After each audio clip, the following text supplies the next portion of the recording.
Baik, bismillahirrahmanirrahim. Assalamualaikum warahmatullahi wabarakatuh. Perkenalkan, nama saya Juniadin Arif Rusman, NIM J1B 018038.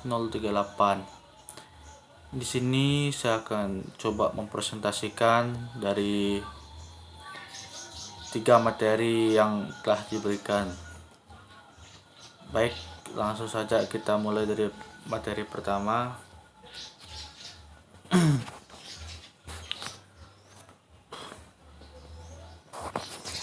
Ya, ini nama saya Juniadin Arif Rusman, NIM J1B 018038.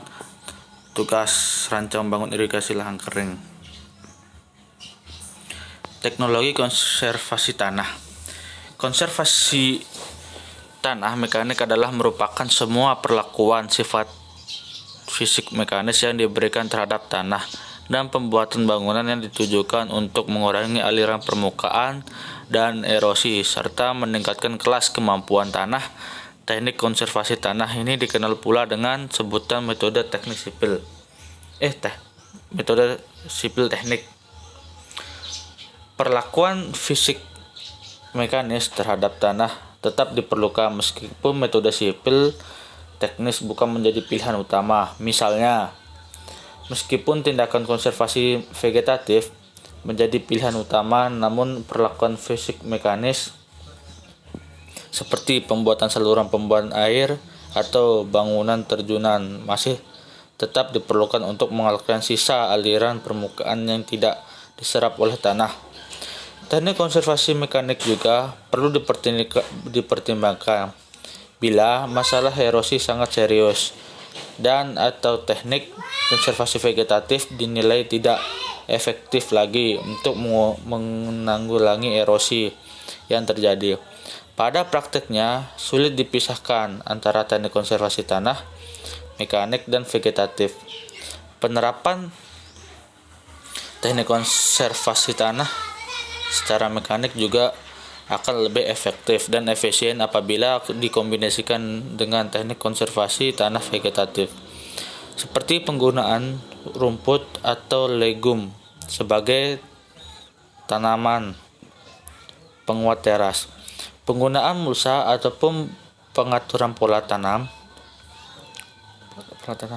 Selain teras bangku dan juga berbagai teras lainnya, misalnya teras gulut, teras kebun, teras kredit, dan teras individu. Metode konservasi tanah lainnya yang tergolong sebagai tindakan sipil teknik adalah rora, mulsa vertikal, barisan batu, saluran drainase. Pembuatan bedengan searah kontur dan lain sebagainya oleh tanah konservasi juga termasuk teknik konservasi mekanik, namun khusus untuk olahan tanah konservasi akan dibahas pada bab tersendiri. Selanjutnya, teknologi konservasi air pada lahan kering.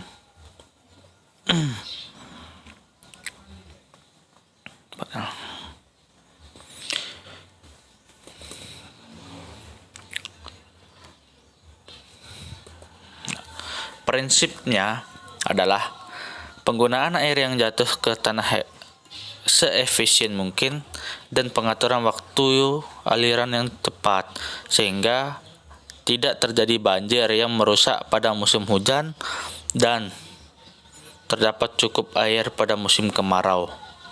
Konservasi air pertama meningkatkan pemanfaatan dua komponen. Selanjutnya, konservasi air meningkatkan pemanfaatan dua komponen hidrologi, yaitu permukaan dan air tanah, dan meningkatkan efisiensi pemakaian irigasi. Selanjutnya,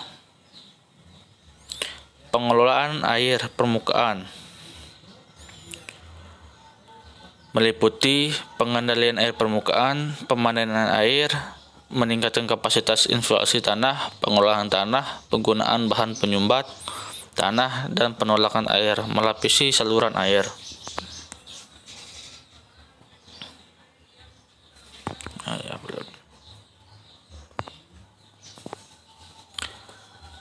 Ya,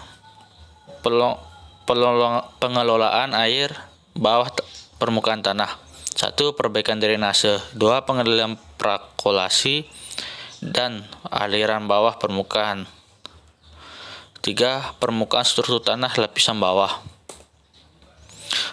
Perbaikan drainase akan meningkatkan efisiensi pemakaian air oleh tanaman karena hilangnya air yang berlebih akan memungkinkan akar tanaman berkembang lebih luas ke lapisan tanah yang lebih dalam daripada hanya terbatas di lapisan atas yang dangkal yang cukup kering jika permukaan air yang menurun.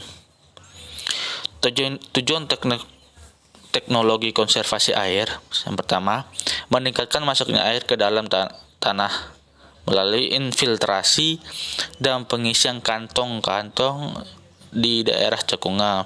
2. Mengurangi kehilangan air melalui evaporasi. Selanjutnya kita masuk ke sifat fisik tanah terhadap erodibilasi tanah.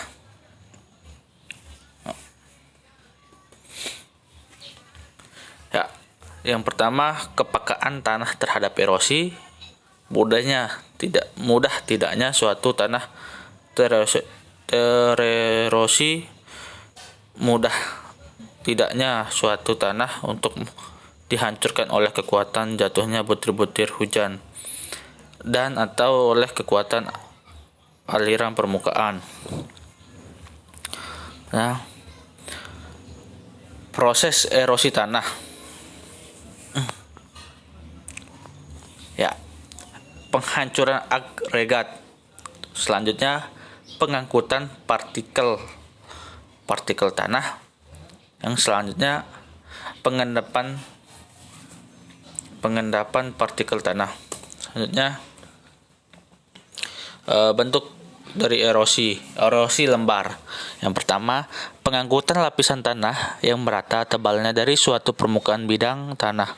Yang kedua, menyumbangkan sedimen paling besar dibandingkan dengan bentuk erosi lainnya. Selanjutnya, erosi alur. Yang pertama, air terkonsentrasi dan mengalirkan pada tempat-tempat tertentu di permukaan tanah sehingga proses penggerusan tanah banyak terjadi pada tempat tersebut yang kemudian membentuk alur-alur.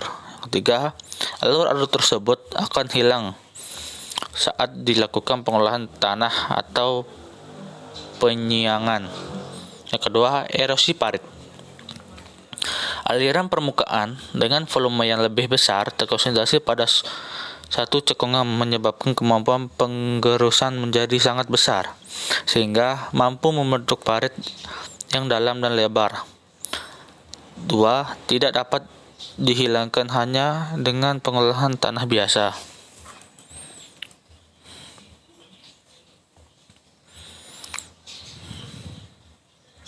Faktor-faktor yang mempengaruhi erodibilitas tanah. Pertama, sifat tanah. Sifat fisik, mekanik hidrologi, kimia, reologi atau hidrologi, mineralogi dan biologi, termasuk karakteristik profil tanah seperti kedalaman tanah dan sifat-sifat dari lapisan tanah. Yang kedua, erosi lainnya, yakni erosivitas, topografi, vegetasi, fauna, dan aktivitas manusia. Faktor pengolahan atau perlakuan terhadap tanah. Yang selanjutnya, sifat fisik tanah. Struktur atau agregasi, jenis mineral, kedalaman dan sifat lapisan tanah, kesuburan tanah.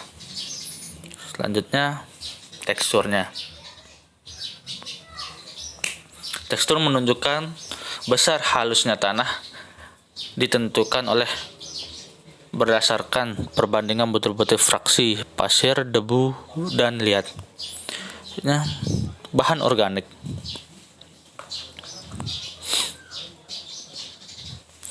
Yang pertama, berperan pada proses pembentukan dan pengikatan serta penstabilitas agregat tanah.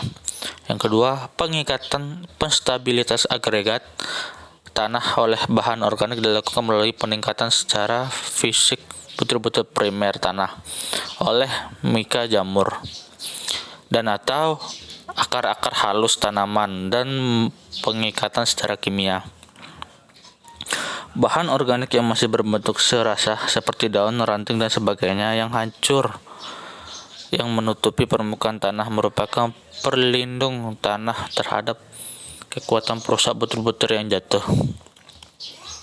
Bahan organik juga menghambat aliran permukaan sehingga kecepatan aliran lebih lambat dari relatif tidak rusak. Bahan organik yang sudah mengalami pelapukan mempunyai kemampuan penyerapan dan menahan air yang tinggi sampai 2-3 kali berat keringnya. Mungkin hanya itu yang bisa saya sampaikan.